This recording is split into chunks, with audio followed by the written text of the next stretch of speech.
आज का टॉपिक है हमारा असमानुपातन यानी कि डिसप्रोपोर्शनेशंस। अभी हमने पिछले अध्याय में पढ़ा था कि ऑक्सीडेशन क्या होता है, ऑक्सीजन कितने प्रकार के कैसे कैसे होता है इलेक्ट्रॉन त्यागने पर, और कौन कौन सी ऑक्सीजन अवस्थाएं उसमें बनती हैं, उससे क्या क्या प्रभाव पड़ते हैं। अब इस अध्याय में हम असमानुपातन ऑक्सीडेशन जो होता है उसके संदर्भ में अध्ययन करेंगे। जैसे कोई एक पदार्थ है, उसकी एक ऑक्सीजन अवस्था है, तो जब उसको दो भागों में तोड़ा जाए तो उसकी ऑक्सीजन हवाएँ अलग अलग हों, तो ऐसा असमानुपातित ऑक्सीजन अवस्थाएँ आ जाती हैं। तो उसको हम यहाँ डिटेल में देखेंगे।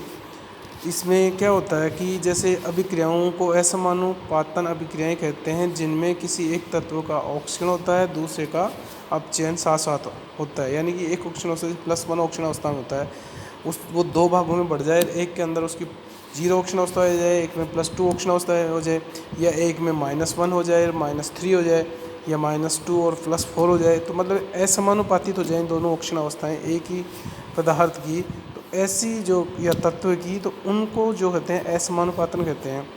इसके लिए फॉर एग्जांपल इसको लेते हैं, यदि एक प्रक्रिया में थोड़ा सा क्यूप्रस सल्फेट Cu2SO4 डालते हैं, यानी कि इसमें Cu2SO4 क्या होता है, +1 ऑक्सीजन अवस्था में आ गया, इसमें डालकर उसमें पानी मिलाकर हिलाया जाए तो हम देखते हैं कि श्वेत क्यूप्रस सल्फेट से नीले रंग का विलयन बनता है, और इसमें कुछ भूरे रंग के ठोस कण भी दिखाई देते हैं। तो इसको यूँ समझ सकते हैं जैसे कॉपर +1 ऑक्सीजन अवस्था में है पहले इक्वस में, जब इसको आगे इसको तोड़ा जाता है, घोला जाता है, एक तो कॉपर +2 में बदल जाता है, एक कॉपर 0 ऑक्सीजन अवस्था में सॉलिड, यानी नीले रंग का जो कलर आ रहा है वो तो +2 ऑक्सीजन अवस्था के कारण आ रहा है इसका, और जो कॉपर है उसमें भूरे भूरे रंग के पड़े हुए हैं वो कॉपर हैं। तो कॉपर +1 था पहले, वो 2 में टूट गया, +2 और 0 ऑक्सीजन अवस्था में टूट गया। इस क्रिया में कॉपर प्लस के परिवर्तन कॉपर 2+ में होने के कारण विलयन नीले रंग का हो जाता है, यानी कि एक ऑक्सीजन हो रहा है इसका एक पार्ट का, जबकि कॉपर 0 के कारण भूरे कण बनते हैं। अर्थात एक ऑक्सीकरण +1 अवस्था टूटकर दो भिन्न कणों से +2 व 0 ऑक्सीजन अवस्था में परिवर्तित हो जाती है, जिसमें एक ऑक्सीजन अवस्था उससे अधिक है जबकि दूसरी ऑक्सीजन अवस्था उससे कम है। अर्थात अब क्या है, ऑक्सीजन अपचयन दोनों क्रियाएं साथ साथ संपन्न हो रही है। जैसे यहाँ दिखा रखा है कॉपर जब टूट रहा है कॉपर 2+ में, तो ऑक्सीजन अंक में वृद्धि हो रही है, अर्थात ऑक्सीजन हो रहा है।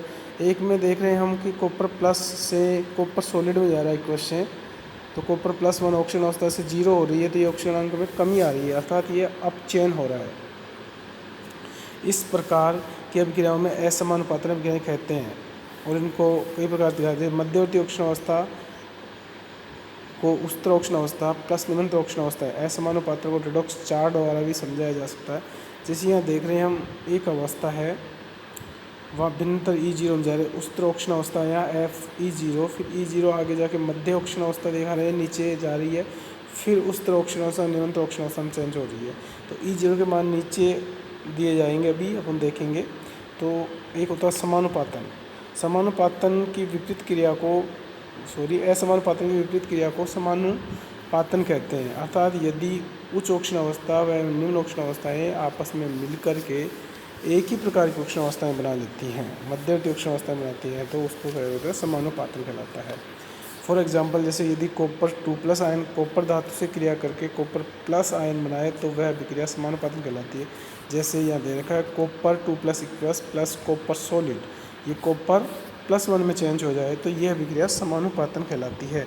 तो जो असमानुपातन था उसके ऑपोजिट होती है, वो समानुपातन होती है।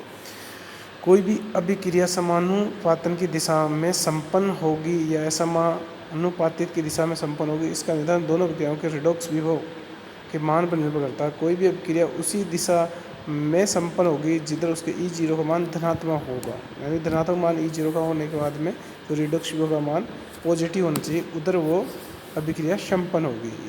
इसे रेडॉक्स चक्र में वामावर्त नियम की सहायता से ज्ञात किया जा सकता है।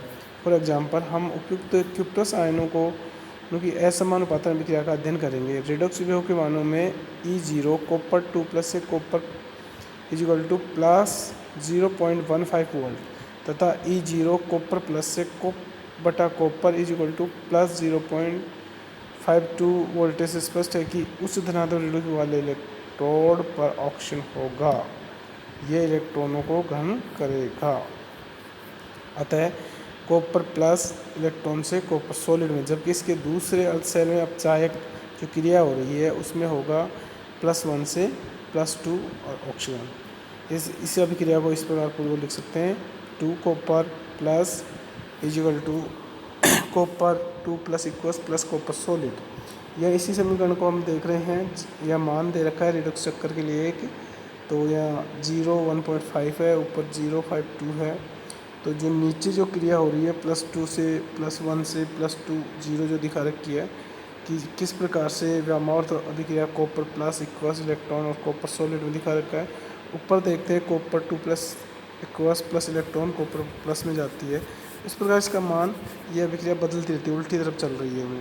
तो हम इस डायग्राम में देख रहे हैं कि इस अभिक्रिया के रेडॉक्स चक्कर से स्पष्ट है कि यहाँ वामावर्त नियम का पालन हो रहा है, अतः असमानुपातन की यह अभिक्रिया संभव है, जबकि समानुपातन अभिक्रिया संपन्न नहीं हो सकती। असमानुपातन का एक दूसरा महत्वपूर्ण उदाहरण है प्रबल क्षारीय माध्यम में ब्रोमीन का ब्रोमाइड तथा ब्रोमेट में असमानुपातन, जिसमें ब्रोमीन की ऑक्सीजन अवस्था 0 से -1 तथा +5 में परिवर्तित होती है। तो ये यहाँ एग्जाम्पल दे रखा है ब्रोमीन OS और ठीक है 0 ब्रोमीन 0 से +5 में चली जाती है और एक -1 में है। इसके भी रेडॉक्स चक्कर वामावर्त नियम का पालन हो रहा है जो इस अभिक्रिया में संपन्न हो रही है। तो ऐसा ही तीसरा एग्जाम्पल हम थायोसल्फेट आयनों के असमानुपातन का है, जिसमें थायोसल्फेट आयन अम्ल से क्रिया करके सल्फर तथा सल्फ्यूरस अम्ल में समानुपातित हो जाते हैं। यह डायग्राम में हम देख रहे हैं, इनका मान दे रखा है और ये सब एक दूसरे में चेंज हो रहे हैं। तो देख रहे हैं +5 से किस प्रकार 1 0 ब्रोमीन से ब्रोमाइड बन रहा है। ऊपर हम देख रहे हैं जो BrO3- है वो किस प्रकार से इलेक्ट्रॉन का त्याग कर रहा है 10 का, तो ये अभिक्रियाएँ संपन्न होते हैं। इसी प्रकार से में थायोसल्फेट आयनों का समानुपातन देखते हैं, इस प्रकार इसमें वामावर्त नियम का पालन हो रहा है। ये अभिक्रियाएँ आसानी से समझाई जा सकती हैं।